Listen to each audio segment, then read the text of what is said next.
수험생 여러분 안녕하십니까. 공무원 사회 김기웅입니다. 자, 여러분들 오늘은요 경찰직 2차 문제를 가지고 분석을 좀 해보도록 하겠는데요.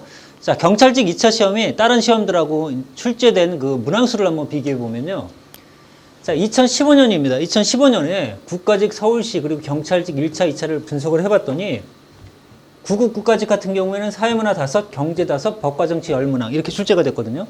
근데 서울시는 사회문화 6, 경제 8, 법과정치 6. 경제의 비중 굉장히 늘었죠.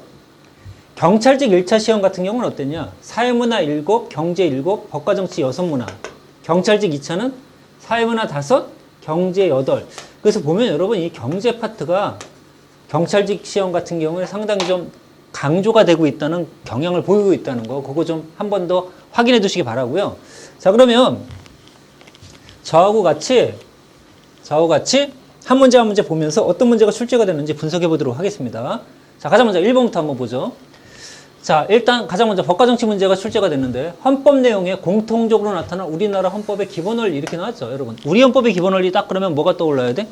뭐 국민주권주의, 자유민주주의, 국제평화주의, 평화통일, 문화국가의 원리, 복지국가 원리 이런 것들이 딱 있어야 돼요. 이 6가지 원리가 여러분 머릿속에 딱 떠올라야 되는데 그 중에 여기 보면 국민 생활의 균등한 향상을 기하고 그리고 여기 뭡니까? 인간다운 생활을 할 권리 이런 것들 딱 보면 균형 있는 여러분 이런 걸 딱 보면 뭐가 떠오릅니까? 복지국가 원리죠. 복지국가. 자, 복지국가랑 관련된 걸 찾아보면 국민투표 공공부조 요거죠. 공공부조제도. 그 다음 또 뭡니까? 최저임금제도. 정답 몇 번이야? 2번이 답이죠. 그럼 국민투표라고 하는 건 이거 뭔데? 여러분 이 국민투표는 정치에 참여하는 거잖아요. 여러분 이 참정권이랑 관련되는 것들은 국민주권이죠. 국민주권. 우리가 나라의 주인이니까 정치해야 될 거 아니야? 그쵸? 그 다음 이 법치주의 같은 건 여러분 이거는 자유민주주의 원리의 대표적인 예에 들어가는 거고요. 그 다음 복수정당제도라고 하는 거 이런 것들은 뭐 자유민주주의라든가 이런 데 들어갈 수 있죠. 자유민주주의에도 들어갈 수 있고 이거는 국민주권주의에도 들어갈 수 있습니다. 하여튼 자 복지국가 원리랑 관련되는 건 니은 디귿이 답입니다. 됐죠? 자, 그 다음에 2번으로 가죠. 자, 여기 보면 뭐라고 되어 있냐. 건물에 대한 등기부 등본의 일부이다. 이에 대한 분석으로 가장 적절하지 않은 거. 자, 틀린 걸 찾으래요. 자, 여러분 갑부가 있죠. 그럼 갑부에는 소유권에 관련된 내용이 나오겠네요. 자, 여기 보니까 소유권 설정을 해놨는데 1998년 7월 20일에 소유자 A. 자, 보세요. 소유자 A. 자, 언제부터냐면 1998년 7월 20일부터입니다. 자, 근데 소유권이 넘어갔습니다. 누구로?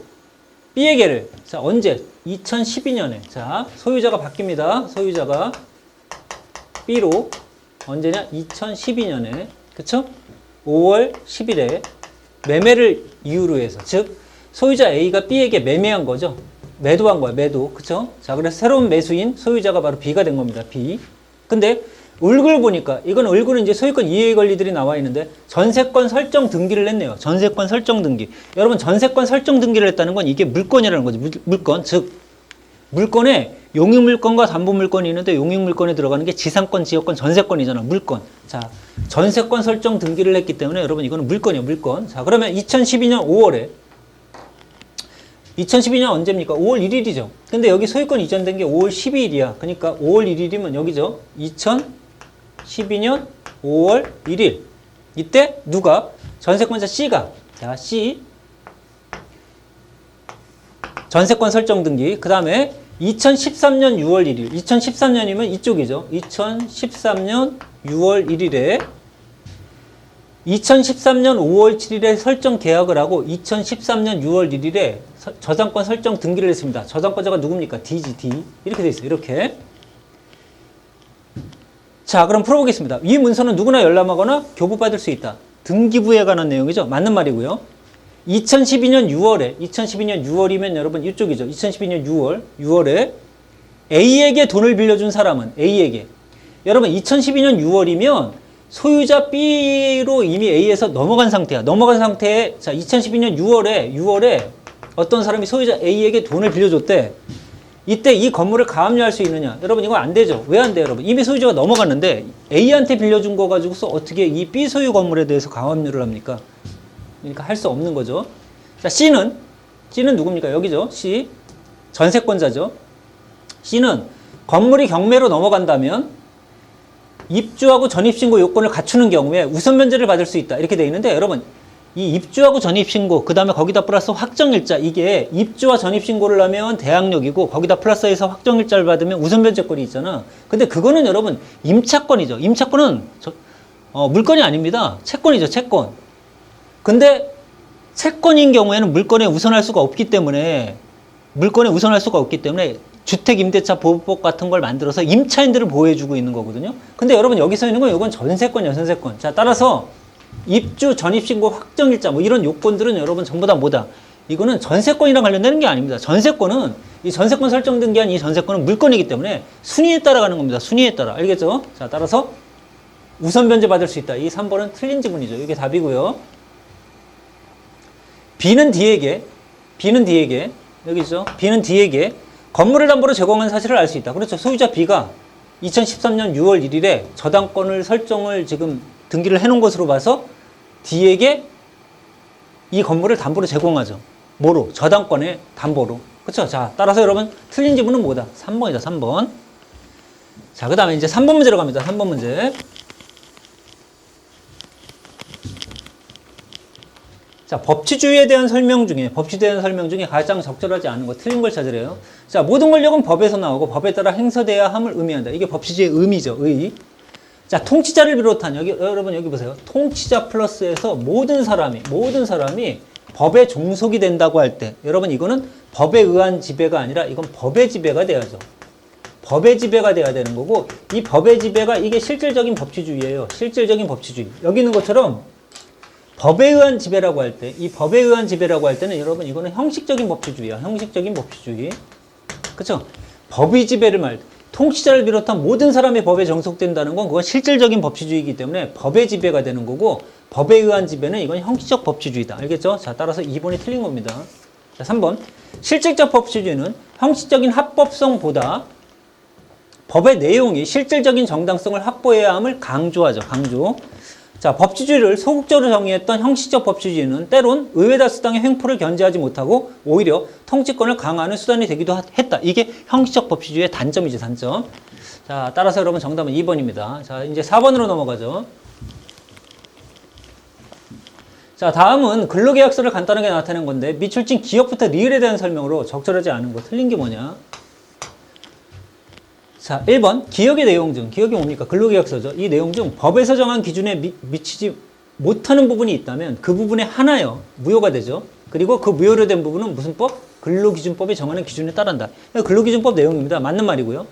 자, 2번 연소근로자는 니은이 뭡니까 여러분? 근로시간이죠. 연소근로자의 근로시간은 하루에 6시간을 근무하되 아니죠. 여러분 하루에 7시간이죠. 일반적인 성년이 여러분 하루에 8시간 근무 그리고 일주일에 40시간이야. 근데 연소자들은 여러분 하루에 7시간씩이죠. 그리고 일주일에 40시간인데 하루에 합의할 경우 하루에 1시간씩 연장이 가능하죠. 하루에 1시간씩. 그래서 일주일에 몇 시간? 6시간까지 연장이 가능해요. 그런데 성년 근로자들은 여러분 하루에 1시간씩 연장이 가능하고 뭐 6시간 가능하다. 이게 아니라 일주일에 그냥 12시간씩 연장이 가능하죠. 합의하에. 자, 따라서 2번이 틀린 말이고요. 자, 그 다음에 3번. 일주간 개근한 근로자에게는 주 1회 이상의 유급의 디귿을 줘야 된다. 바로 휴일을 줘야 된다. 근로기준법의 내용이고요. 자, 그 다음에 매월 1회 이상 일정한 날짜에 리을을 지급해야 된다. 임금을 지급해야 된다. 다 법에 있는 내용들입니다. 1, 3, 4는. 자, 틀린 건 몇 번이 답이다? 2번이 틀렸습니다. 2번.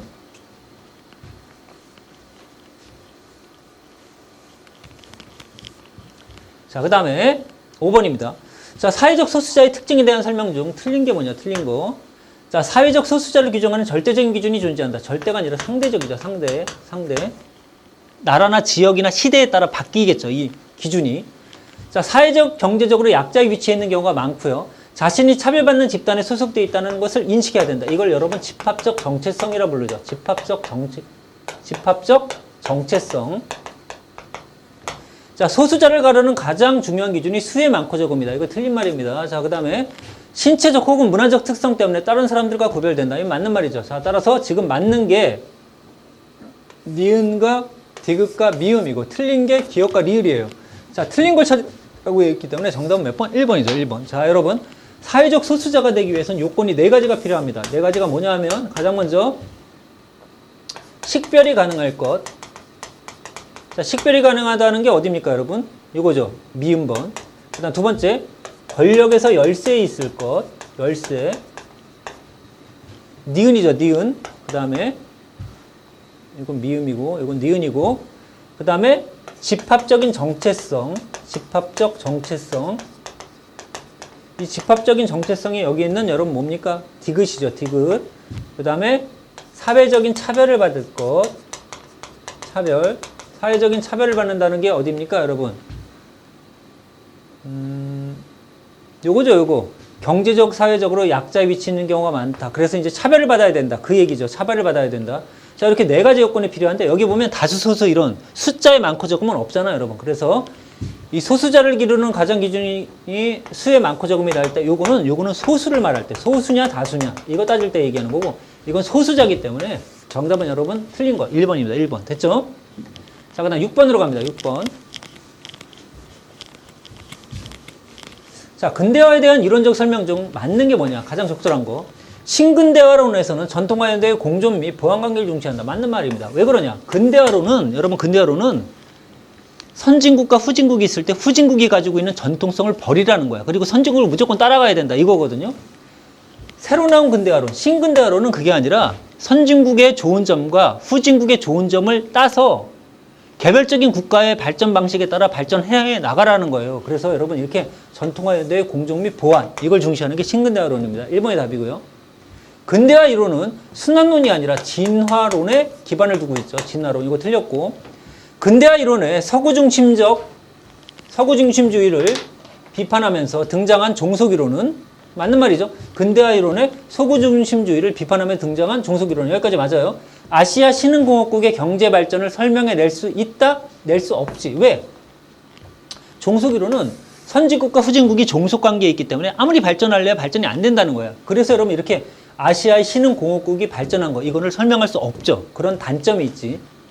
종속론은 제3세계 국가들의 저발전의 원인을 국내 자본과 노동자, 국내가 문제가 아니죠.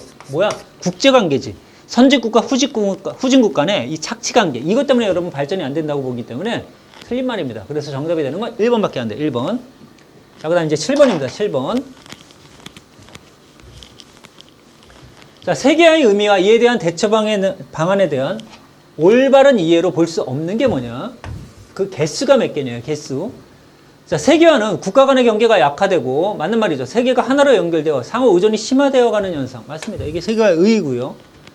경제적인 측면에서의 세계화는 전 세계의 당일 시장화를 촉진하는데, 이런 과정에서 경쟁력이 없는 국내 산업이 쇠퇴하는 결과가 발생하기도 하죠. 맞는 말이에요.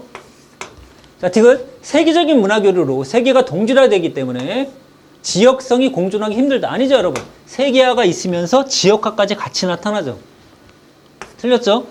세계화가 예를 들면 WTO 같은 세계무역기구의 출연이라면 지역화라고 하는 건 예를 들면 유럽연합 같은 EU라든가 나프타 같은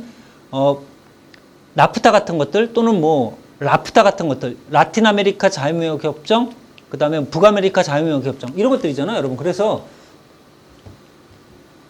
세계적인 문화 교류로 세계가 동질하게 되기 때문에 지역성이 공존하기 힘들다라고 되어 있는데, 아니다. 지역성도 나타나며 세계화도 동시에 진행이 되고 있다. 세계화 심화로 인해 민족적인 정체성이 약화되므로 단일 민족 의식을 더욱 강화시켜야 한다. 여러분, 이건 세계화에 떨어지는 얘기죠. 이건 잘못된 얘기고, 치열한 세계화 경쟁에서 우위를 점하기 위해서는 국가 내부적으로 교육, 산업, 기술 분야에서 경쟁력을 강화해야죠. 뭐 당연히 맞는 말이죠. 자, 근데 여기서 뭘 찾으래, 여러분? 올바른 이해로 볼 수 없는 기술이니까 이거 2개죠. 디귿하고 리을. 정답은 2번이 답입니다. 2번. 자, 그 다음 이제 8번으로 갑니다. 8번. 다음과 같은 가불의 주장에 대해 옳은 설명이 뭐냐? 옳은 거. 자, 국제사회는 힘에 의해 주도된다. 이거 무슨 입장이야? 현실주의 입장이죠. 국제사회는 인간의 이성과 윤리가 작동하고 국제규범에 의해 지배되고 있으므로 법이나 기구를 통해 협력을 추구할 수 있다. 여러분, 이거 뭐야? 이상주의 입장이죠. 이상주의. 자, 기억. 갑은 구조주의 관점이다. 아니죠. 이거 뭐 무슨 주의라고? 현실주의. 자, 을은 자유주의 관점이다. 여러분, 이상주의, 자유주의 같은 말이에요. 그러니까 맞는 말이고, 갑은 현실주의, 국가 간의 관계를 무정부 상태에 가깝다. 여러분, 현실주의 입장에서는 무정부 상태야. 국제사회가. 세력 균형을 추구한다라고 되어 있는데 세력 균형을 추구한다. 여러분, 갑은 국가 간의 관계가 무정부 상태이기 때문에 세력 균형을 추구하기 위해서 어떻게 해야 돼요? 여러분, 동맹을 해야 할 수도 있고, 그죠? 센 나라가 나타나면 약한 나라끼리 동맹을 하기도 하고 이래야 된다는 거야. 그래서 현실주의 입장에서 무정부 상태에 가까우니까 세력 균형을 추구한다. 맞는 말이고요. 리을, 을은 이상주의. 국제사회의 평화는 집단 간 안보 전략. 자, 여러분 여기 보면 개별 안보라는 말이 있고 집단 안보 전략이 있는데 이렇게 집단 안보, 유엔 같은 거에 의해서 여러분 안전보장 전략으로 이렇게 될 수 있다라고 보는 거. 이게 바로 이상주의예요. 맞는 말이고. 갑은 현실주의. 빈부격차로 인해 국가 간 협력이 어렵다고 본다라고 되어 있는데 여러분 빈부격차가 아니죠. 갑은 현실주의. 뭐 때문에? 힘의 원리 때문에 국가 간의 협력이 어렵다고 보는 거지. 자, 따라서 빈부격차가 문제가 아니야. 힘의 원리야. 힘의 원리. 자, 따라서 미우면 틀린 얘기입니다. 그럼 정답은 니은 디귿 리을. 3번이 답이죠. 3번. 자, 이제 9번으로 갑니다. 9번. 자, 프랑스식 이혼 집정부제. 여러분, 프랑스는 이혼 집정부제예요. 왜 그러냐면 여러분, 영국이 의원내각제잖아. 자, 우리나라는 대통령제죠. 우리나라는 대통령제인데 뭐를 집어넣습니까? 의원내각제를 집어넣어놨죠. 프랑스는 여러분 원래 의원내각제야. 근데 거기다 뭘 집어넣어놨냐? 대통령제를 집어넣어놨어. 자, 그러면 적절한 것을, 맞는 걸 찾으래요. 자, 대통령은 국가 원수의 지위를 부여받는다. 맞죠? 대외적으로 여러분 외교권이라든가 동맹권 이런 것들을 가지고 있는 게 여러분 이게 프랑스의 대통령입니다. 그런데 주로 국방이나 외교 이거 같은 대외적인 영역에 집중이 된다. 맞는 말이고. 그럼 여러분 일반 행정권은 누가 담당하느냐? 그걸 여러분 바로 총리가 담당하고 있는 거야. 프랑스에서. 자, 서로 다른 이념을 가진 정당이 연립하는 동고정부가 탄생할 수 있다. 이것도 맞는 말이에요. 비상시에는 대통령과 총리 간의 권력의 우선순위라고 되어 있는데 비상시에는 대통령이 권한을 다 가져요. 그러니까 다툼이 안 일어나죠. 대통령이 다 하니까. 대통령과 총리는 모두 의회에서 선출된다고 했는데 대통령은 누가? 그냥 국민이 뽑아요. 총리는 의회에서 다수당의 당수가 되는 거고. 자, 여러분 프랑스는 어떻게 되어 있냐면 첫째, 국민이 선거를 2번을 합니다. 자, 가장 먼저 의회를 구성하죠. 그다음 두 번째 대통령도 뽑아. 자, 그럼 이렇게 국민이 대통령을 직접 선거에서 뽑을 때 이게 대통령제잖아. 근데 이게 또 차이점이 뭐냐? 국민이 의회를 뽑아놓으면 이 의회 다수당의 당수가 수상이 돼서 얘가 내각을 조직합니다. 그럼 지금 여기 대통령도 있고 여기 수상도 있잖아요. 여러분 이렇게. 이 수상과 대통령 이 두 군데가 다 합쳐서 뭘 만들고 있느냐? 이게 행정부를 만들어요.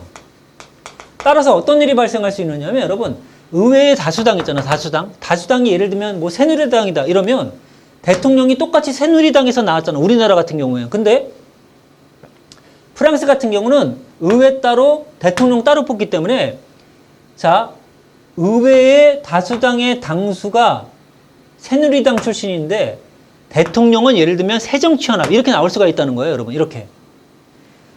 자, 여러분 일반적으로 의원내각제 같은 경우에는 국민이 선거를 한 번밖에 안 해.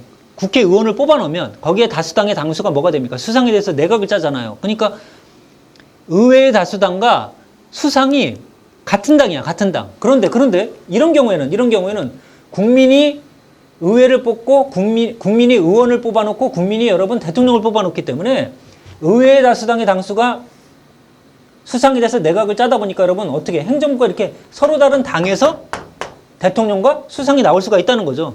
이런 경우에 우리가 뭐라 부르냐? 동고정부라 부르는 거야. 동고정부. 그래서 이 니은이 맞는 말이 돼요. 됐죠? 그리고 평상시에는 수상이 행정권을 담당하다가 비상시가 되면 대통령이 모든 권한을 다 넘겨받아요. 자, 그래서 여러분 디귿번이 틀렸고 리을번도 그래서 틀린 말입니다. 알겠죠? 정답은 그래서 1번이 돼요. 1번. 자, 그 다음 이제 10번으로 넘어가죠. 자, 선거제도에 대한 다음의 설명 중 적절한 걸 모두 골라라. 자, 소선거구제. 여러분 소선거구제 그러면 이거는 다수대표제야. 이렇게 연결돼요. 그러니까 선거구를 좁게 다 나눈 다음에 한 선거구에 한 명만 뽑는 거야. 그래서 가장 다수만을 대표하는 게 여러분 이게 다수대표제거든요. 그러니까 다수만 대표를 내보낼 수 있어. 소선거구제는. 작은 선거구에서 한 명씩을 뽑아. 그러다 보니까 여러분 양당제를 촉진하죠. 양당제.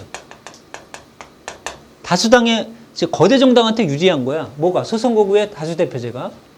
기억은 틀렸고요.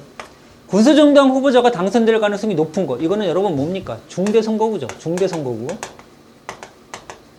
중대선거구는 큰 선거구에서 여러 명을 뽑기 때문에 소수당도 여러분 어때? 당선될 소지가 높다는 거예요. 자, 니은 뭐 틀렸고. 중대선거구제는 선거관리가 용이하다. 여러분 선거구가 엄청 커지기 때문에 관리가 어려워요. 그 다음 유권자와 대표자 간의 친밀도가 높아지기가 어렵죠. 왜? 큰 선거구에서 여러 명을 뽑기 때문에 아주 유명한, 정적으로 유명한 인물들이 주로 당선이 되기 때문에 친밀도가 높아지기가 좀 어렵죠. 중대선거구제의 단점은 사표를 많이 발생시키는 것이다. 여러분 사표를 많이 발생시키는 게 이게 바로 뭡니까? 소선거구죠. 왜? 다수만 대표를 내보내다 보니까 소수로서 여러분 주장자들 있잖아요. 그러니까 당선된 사람 말고 다른 사람을 지지한 사람들이 전부 다 사표가 되잖아. 그러니까 중대선거구의 경우에는 여러 명이 당선되기 때문에 사표가 덜한데 소선거구제는 어떻다? 여러분 사표가 많이 발생시키는 단점이 있는 거죠. 그러니까 중대선거구의 단점이 아니라 소선거구제의 단점. 이것도 틀렸죠. 다수대표제는 일반적으로 그렇죠. 소선거구제가 다수대표제랑 연결이 되고 중대선거구제가 어때? 소수대표제랑 연결이 돼요. 그러니까 맞는 거는 몇 번밖에 안 돼? 4번밖에 안 됩니다. 4번.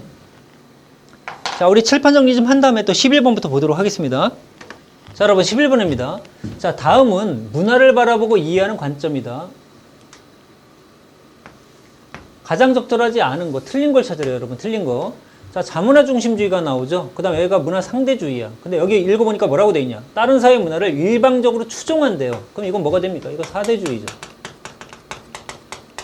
1번 가해는 자문화 중심주의. 가해는 자신의 문화를 기준으로 다른 문화를 낮게 평가한다. 맞는 말이네. 자, 지금 틀린 거 찾는 겁니다. 2번 나해는 사대주의죠. 문화 사대주의가 적합하다. 맞는 말이죠. 3번 다는 이거 문화 상대주의죠. 발달된 문명을 갖추지 못한 지역의 문화라 하더라도 고유의 가치를 지닌다. 맞는 말이죠. 4번 다해는 상대주의. 인류의 보편적인 가치를 무시하는 문화까지도 용인한다. 여러분 이렇게 보편적인 가치를 무시하는 문화까지도 용인할 수 있다라고 하는 요거를 뭐라 부르냐면 요거를 극단적 문화상대주의라 불러요. 극단적 문화상대주의.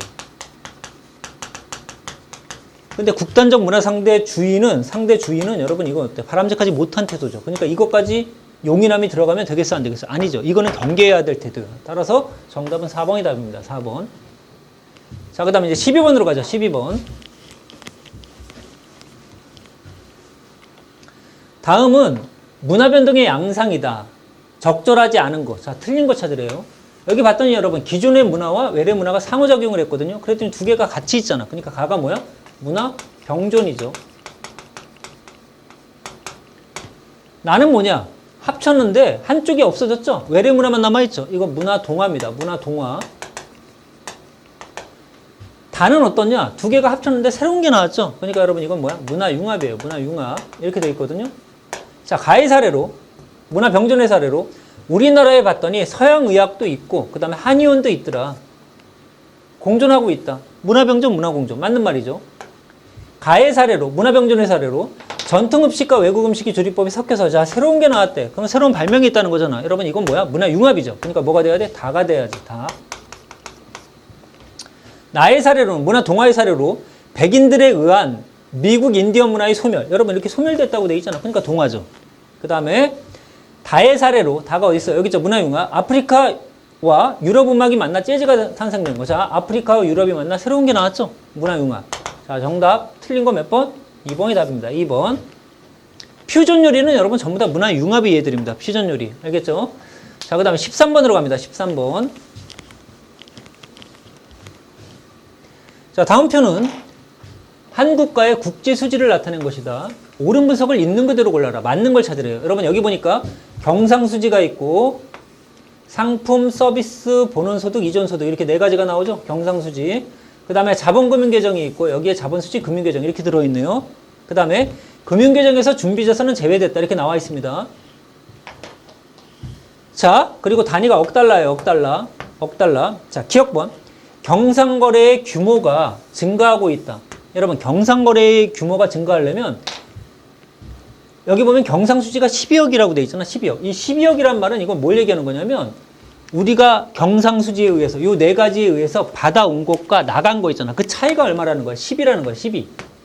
그 차이가 15. 차이가 20. 근데 이 12, 15, 20이 전부 다 흑자가 됐다는 거죠. 경상수지 흑자. 근데 여러분 여기 나와 있는 이 규모는 뭘 얘기하는 거냐?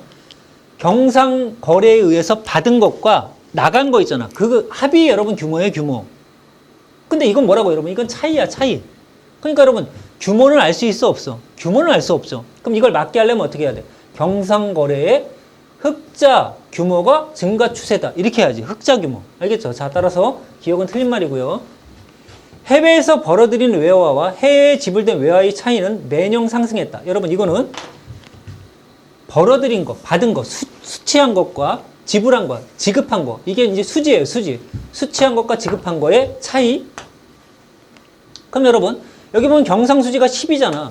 그 다음 자본금융 계정이 10이죠. 그럼 이거 합이 얼마냐면 24였어요. 자, 여기는 여러분 15였다가 10이죠. 이거 합치면 얼마? 25였어요.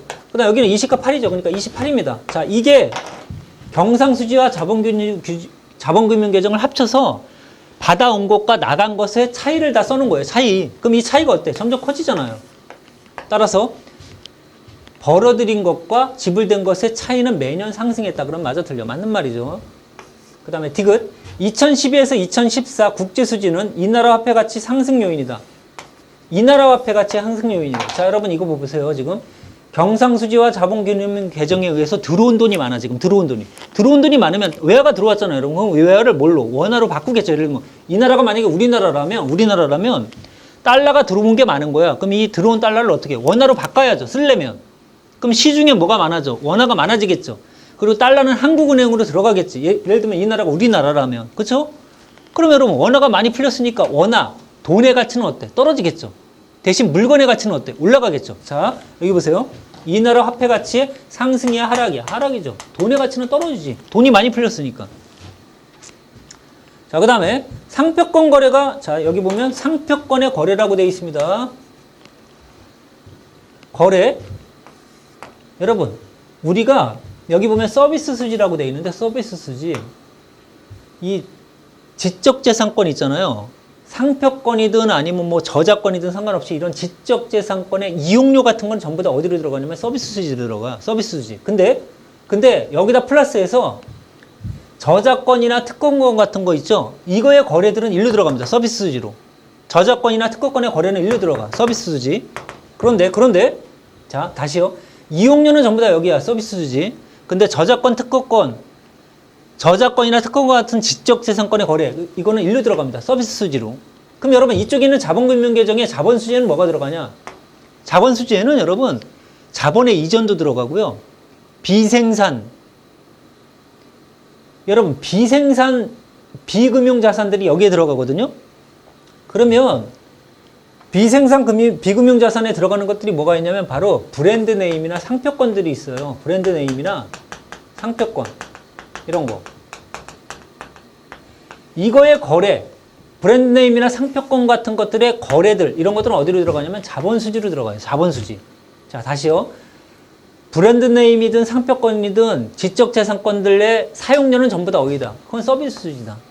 그리고 지적재산권, 저작권, 특허권 같은 거에 거래도 어디다? 일로 들어간다. 그런데 브랜드 네임이나 상표권들 이런 것들의 거래는 어디로 들어간다? 자본수지로 들어가. 자본수지. 그러니까 여기 보면 상표권 거래 이렇게 들어가 있죠. 그럼 이쪽이야. 자본수지. 매년 적자 폭이 4, 5, 7 적자 폭이 상승했다. 여러분 맞아요, 안 맞아요? 맞는 말이죠. 그러니까 정답은 니은하고 리을입니다. 니은하고 리을. 기억하고 디귿은 틀린 거죠. 3번이 답이지. 그럼 금융계정에는 뭐가 들어가냐? 여기는 뭐 직접 투자, 간접 투자, 차관 거래, 비금융 자산 이런 것들이 여기 들어가죠.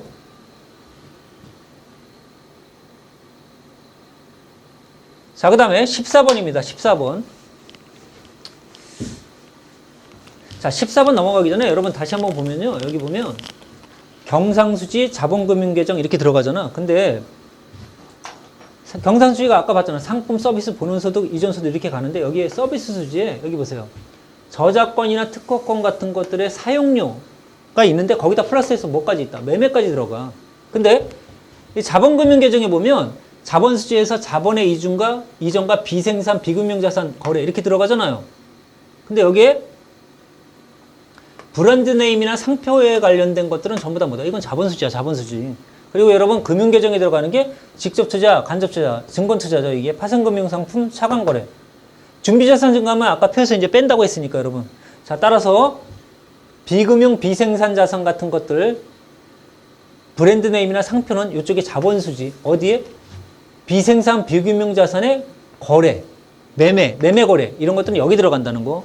사용료는 전부 다 이쪽이다. 서비스지. 다시 한번 확인해 주시기 바랍니다. 자, 그 다음 문제 이제 14번. 자, 밑줄친 기업부터 리을에 대한 맞는 설명입니다. 맞는 설명. 대리운전을 하는 갑은 대리운전 요금이 지나치게 높게 나왔다는 고객 을과 실랑이를 냈다. 이렇게 들어가 있는데요. 자, 기업은 대리운전은 부가가치 창출을 위해 사용되는 유형의 생산물이다라고 했는데 여러분 이게 부가가치 창출을 위해 사용이 되는 유형의 생산물. 여러분 생산물이 유형이면 이건 뭐야? 그건 재화죠, 재화. 대리운전은 뭡니까? 이건 서비스야, 용역. 그러니까 무형이죠, 무형. 자, 따라서 기업번은 맞아요, 가번은 맞아요, 틀려요. 틀린 말이고. 그 다음에 니은은 어딨어? 갑이죠. 노동을 투입한 대가로 소득을 얻는, 여러분 노동을 투입한 대가로 소득을 얻는 게 누군데? 가게지, 가게. 그렇죠? 그러니까 갑은 대리운전을 하고 있잖아. 그러니까 노동을 투입한 거 맞아요, 안 맞아요? 맞는 말이죠. 그리고 그거에 대한 대가로 뭘 얻어? 소득을 얻죠. 그러니까 맞는 말이고요. 디귿이 누구예요? 요거죠. 대리운전의 요금이죠. 니은이, 갑이 리을에게 생산 요소를 제공한 대가에 해당이 된다 라고 되어 있는데 여러분 이 대리운전 요금이라고 써 있는 요거는 니은이 리을에게 생산 요소를 제공한 게 아니라 이 대리운전 요금은 을이 대리운전을 소비한 거잖아. 그러니까 을이 여러분 대리운전이라는 서비스를 소비한 거죠. 소비. 그러니까 생산 요소를 제공한 대가가 아닙니다. 알겠죠? 다 틀렸고요. 리을은 자, 소비자죠. 소비자는 기억을 소비하는, 기억이 뭔데? 대리운전이죠. 이걸 소비하는 경제활동의 주체다. 맞는 말이죠. 그러니까 나하고라 3번이 답이죠. 3번. 자, 여러분 요게 대리운전이라고 하는 게 이게 서비스라는 걸 알면, 요걸 알면 여기 있는 것처럼 대리운전 요금이라고 하는 게, 대리운전 요금이라는 게 생산 요소가 아니라는 걸 알 수 있겠죠. 이게 생산 요소 아닙니다. 생산물입니다. 서비스는 생산물. 알겠죠?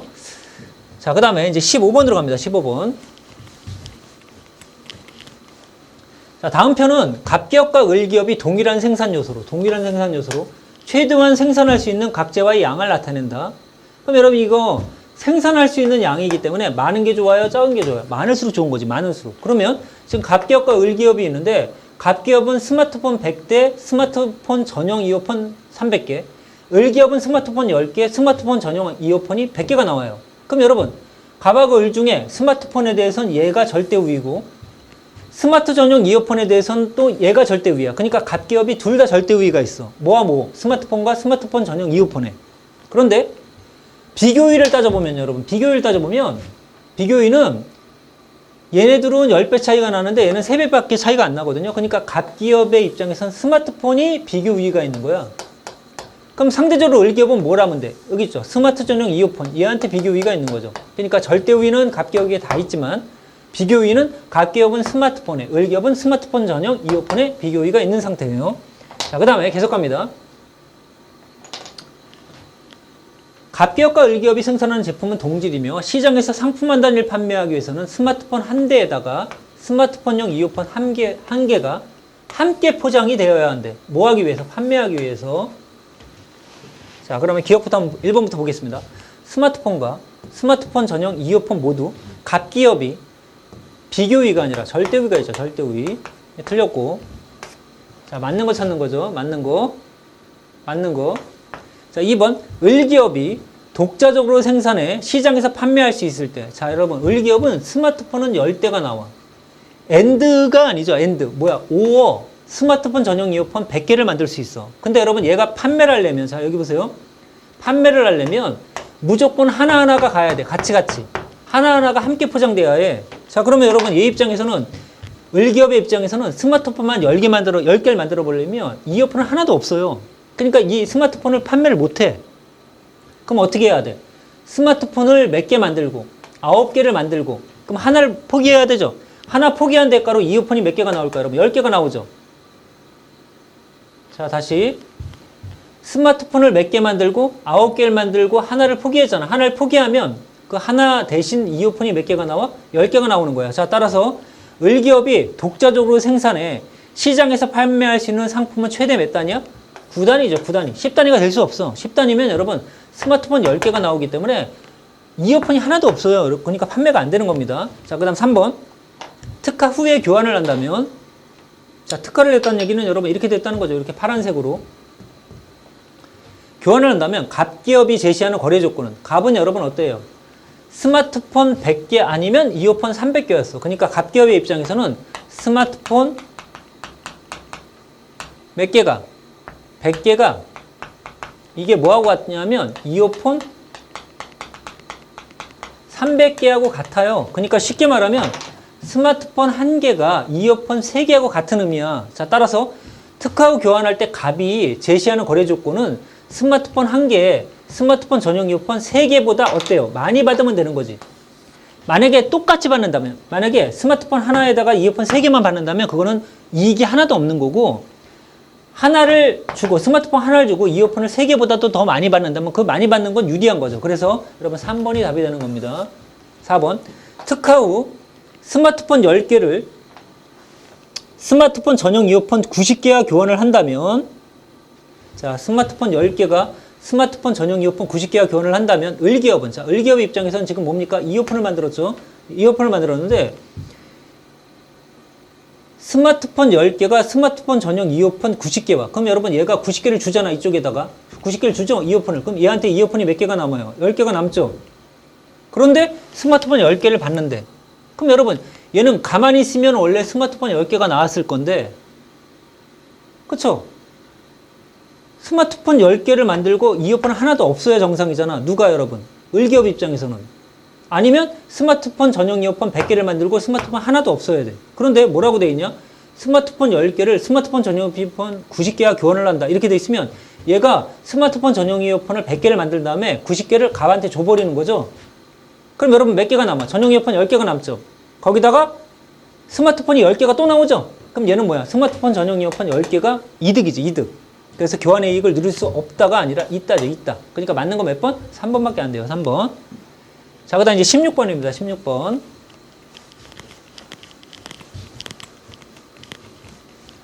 가나이 사례가 공통으로 시사하는 게 뭐냐?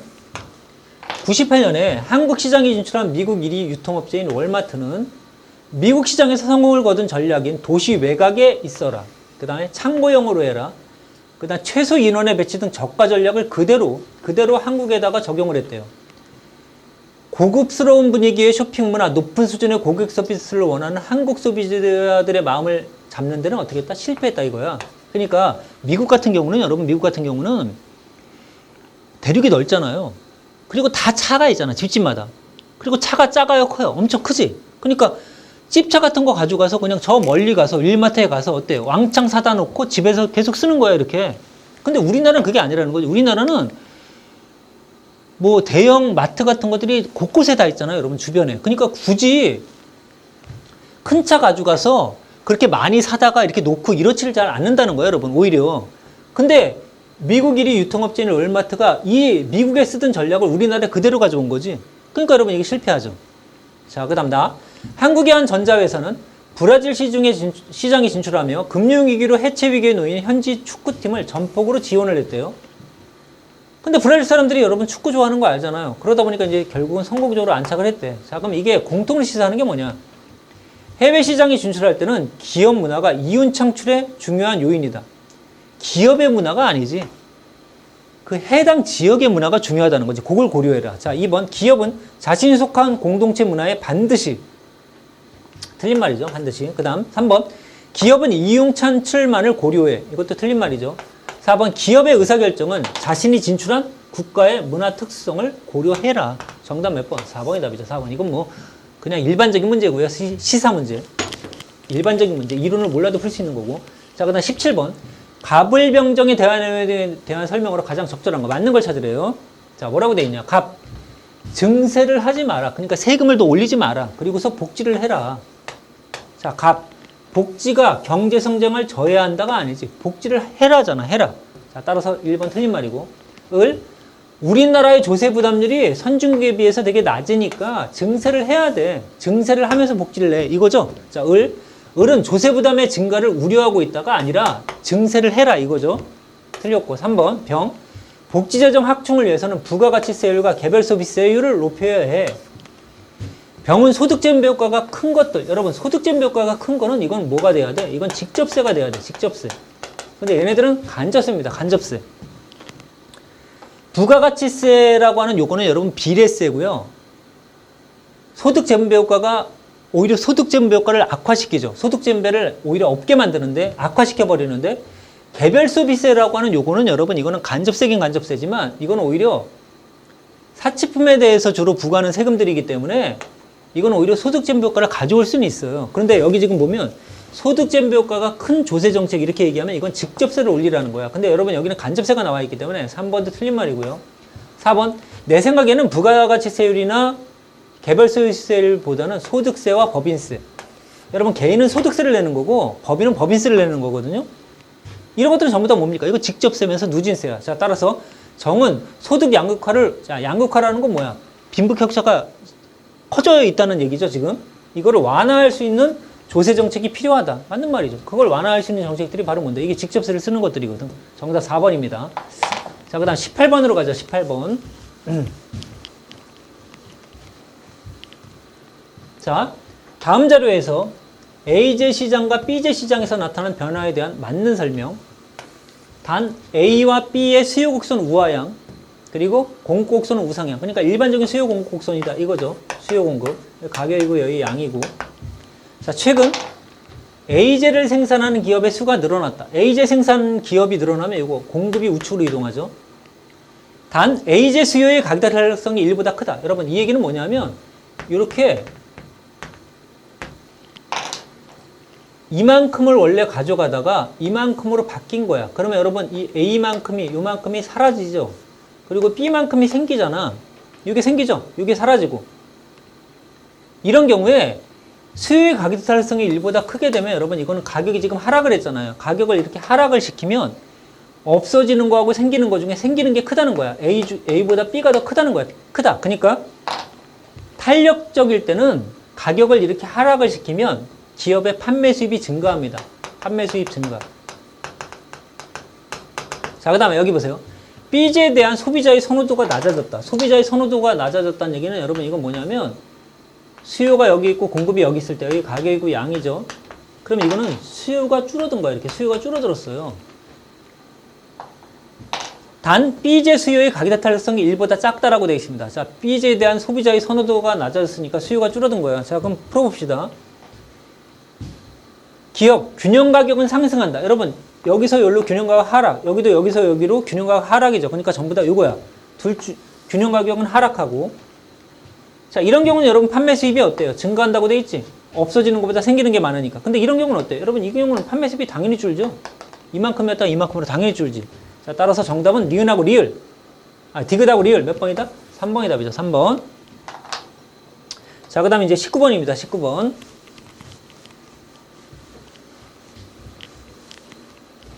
자, 다음 가나는 한국가의 국민소득을 나타내는 지표다. 옳은 내용을 골라라. 여러분 여기 보니까 한 나라의 국경 안에서 모든 경제 주체가 일정 기간 동안 생산을 한, 그러니까 이건 뭐가 돼요? GDP야. GDP. 국내 총생산. 근데 여기는 뭐라고 되어 있냐? 한국가의 국민들이 일정 기간 동안 생산 활동을 통해 획득한 소득이죠. 그러니까 이건 뭐야? GNI죠. GNI. 자, 여기는 GDP. 국내 총생산이고 여기는 여러분 국민 총소득이야. 됐죠? 자, 그러면 작년에 국내에서 생산이 됐대. 작년에 생산이 됐대. 이걸 중고차, 여러분 GDP나 GNP 따질 때, 자, 여러분 여기 보면 가라고 되어 있는데 GDP를 따질 때, 국내 총생산을 따질 때는 새로이 생산한 것만 해야 돼요. 그러니까 작년에 생산이 됐으면 작년에 GDP에 들어가 있겠죠. 가에 포함이 될 수가 없어요. 올해 가에는 포함이 안 됩니다. 알겠죠? 작년에 GDP에 포함이 됐겠죠. 자, 니은 메이저리그에서 활약하는 우리나라 야구 선수의 올해의 수입은, 여러분 이건 한국과 국민들이 일정 기간 동안 생산활동 통해 획득한 소득을 합친 거에 들어가야 안 들어가? 당연히 포함이 되겠죠. 니은. 국내에 거주하는 주부가 가사노동을 했다. 여러분 가사노동은 여러분 거래가 안 됩니다. 거래가 안 되기 때문에 GDP, GNP 뭐 이런 거 따질 때 안 들어가요. 그러니까 가에 안 들어가죠. 가에 포함되지 않는다. 맞는 말이고. 수출품 한 단위와 교환되는 수입품의 단위수가 작아지면, 여러분 이게 뭐냐면 교육 조건을 말하거든요. 교육 조건. 이 교육 조건이랑 관련되는 건 바로 뭐냐면 여러분 이게 GNI예요. GNI. 그러니까 GNI를 구하려면 이거는 GDP에다가 대외 수취 요소소득 여기다 플러스해서 교육 조건 변화로 인한 손익 이게 이제 합쳐지거든요. 그러니까 여러분 여기 보면 수출품 단위와 교환되는 수입품의 단위수 여기 교육 조건이잖아. 그럼 교육 조건은 여기 GDP 여기에다 영향을 주는 게 아니라 이쪽에다 영향을 주기 때문에 GNI에만 영향을 줍니다. 그러니까 가보다 교환되는 수입품의 단위수가 작아지면 가보다는 나가 더 커진다 이렇게 돼 있는데 여기 보세요 여러분. 여기는 변함이 없잖아. 그죠? 그 다음에 나가 더 커진다라고 했는데 단위수가 작아지면 여러분 교육조건 변화로 인해서 손해가 난다는 얘기죠. 그러니까 나가 더 커진다가 아니라 이게 작아지죠. 작아짐. 그렇죠? 자, 가는 GDP를 나타내는 거니까 GDP인데 그다음 나가 더 커진다라고 했는데 교육조건 악화가 됐기 때문에 나가 더 작아집니다. 작아져. 자, 따라서 여러분 정답이 되는 건 니은 디귿이에요. 자, 그 다음에 리을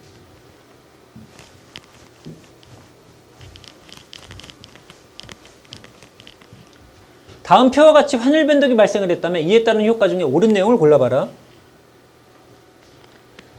자, 여러분 여기 보니까 원달러죠. 그러니까 미국과 우리나라 관계를 따질 땐 요거 가지고 따지면 되는 거고 여기는 N달러죠. 그러니까 미국과 일본과의 관계를 따질 땐 요거 가지고 따지면 돼. 자, 그러면 기업 달러 표시 외채를 가진 한국 기업이 자 달러 한국이니까 요거 보면 되는 거죠. 상환부담은 여러분 자 보세요. 1달러가 1,050원이었는데 1달러가 1,100원이 됐어. 그러면 여러분 1달러 갚으려면 1,050원만 있으면 되다가 이제 1,100원을 가져가야 돼. 그러니까 상환부담은 어때? 증가죠. 증가. 자, 부품을 여기 보면 한국과 일본입니다. 근데 한국과 일본은 지금 나와 있지 않잖아요. 여기는 우리나라와 미국이고 여기는 일본과 미국이잖아요. 그럼 우리나라와 일본은 어떻게 따지느냐? 이거 그대로 가면 됩니다. 여기가 달러로 되어 있기 때문에 원엔 가면 100분의 1,050. 이게 얼마로 바뀌었냐? 110분의 1,100. 이렇게 된 거예요, 이렇게. 그럼 여러분, 이거는 뭐예요? 10%지, 10%. 여기는 어때요, 여러분? 이게 10% 이상이죠? 10%가 넘잖아? 넘어가죠? 다시. 이거는 110분의 1,100이니까 여러분 어때요? 110분의 1,100이니까 이 우리나라 돈의 가치가 NI에 비해서 10% 수준인데 여기는 여러분 우리나라 돈하고 여러분 저기 따졌을 때 10% 우리나라 돈의 가치가 10%가 안 되고 있잖아. 그러니까 이 일본의 NI 가치가 더 큰 거예요. 일본의 엔화 가치가. 엔화 가치가 훨씬 더 크죠. 다시요. 여기는 110엔이 우리나라 1,100원하고 똑같기 때문에 우리나라 돈의 가치가 일본 돈의 10% 수준인데 여기는 100엔이 우리나라 돈 1,050원의 가치하고 똑같거든요. 그러니까 우리나라 돈의 가치가 10%가 안 돼. 10%보다 우리나라 돈의 가치가 10%가 안 되는 거야. 10%가 안 돼요. 우리나라 돈의 가치가. 즉 100엔이 1,050원하고 똑같아요. 자, 다시요. 여기 이렇게 써보면 100엔이 1,050원이었다가 이건 100엔이 10%니까 여러분 100엔이 1,000원이 된 거야. 이렇게 100엔이 1,000원 이렇게 1,000원 이렇게 된 거죠. 이렇게 변한 겁니다. 요게 과거고 요게 현재예요. 현재. 그럼 여러분 한국에서 수입하는 일본 기업이라고 돼 있어요. 한국에서 수입하는 일본 기업. 자, 그럼 일본 기업은 한국에서 수입할 때 100원 가져가면 1,050원어치 사가다가 이제 100엔 가져가면 어때요? 1,000원어치를 사가지고 가요. 1,000원어치밖에 못 사. 그럼 여러분 일본 기업의 생산비는 어때? 올라간 거죠. 다시요. 일본 애들은 100엔 가져가서 1,050원어치를 우리나라에서 사가지고 갈 수 있다가 이제 100엔 가져가면 1,000원어치밖에 못 사가기 때문에 생산비가 올라간 거예요. 자, 그 다음에 디귿 한국에 수출하는 미국 제품. 그럼 이거 보면 되죠. 미국 제품, 한국에 수출하는 미국 제품. 그럼 여러분 우리나라 입장에서는 1,050원을 가져가야 1달러어치 물건을 사는데 이제는 1,100원을 가져가야만 1달러어치 물건을 사니까 미국 제품의 가격 경쟁력은 어때? 낮아진 거죠. 그 다음에 미국에 수출하는 일본 제품, 미국하고 일본은 이걸 보면 되죠. 일본 제품의 달러 표시 가격, 여러분 보세요. 1달러 가져가면 100엔어치를 사가는데 이제 1달러 가져가면 110엔어치를 사갈 수가 있는 거야. 그럼 여러분 미국의 입장에서 봤을 때는 여러분 어때? 일본에서 물건 사는 게 유리해진 거죠. 근데 일본의 입장에서 봤을 때는 100엔을 가져가면 1달러치 물건을 사는데 이제 110엔을 가져가야만 1달러치 물건을 사기 때문에 일본은 수입을 안 하려고 하는 거야. 자, 그러면 미국에다가 수출하는 일본 제품. 자, 그러면 미국 사람이 일본 제품을 살 때는 100엔어치 사다가 이제 110엔어치 사니까 어때요? 가격 표시 가격이 하락을 했지. 하락을 했기 때문에 여러분 더 많이 살 수 있다는 거예요. 그래서 리을은 틀렸죠. 정답은 니은하고 디귿이 답입니다. 2번이 답입니다. 2번. 자, 여러분 이렇게 해가지고 우리가 20문항 다 살펴봤는데 좀 경제 문제 같은 경우는 까다로운 문제들 좀 있었지만 여러분이 집중해서 잘 푸시게 되면 충분히 맞출 수 있는 문제들이기 때문에 너무 부담 갖지 말고 아주 세세하게 출제된 부분들이나 이런 것들은 그 지문, 그 부분에 관련된 내용만 좀 깊이 있게 알아두시고 이렇게 정리하시면 아마 고득점 하는데 크게 무리는 없을 겁니다. 자, 수고하셨습니다.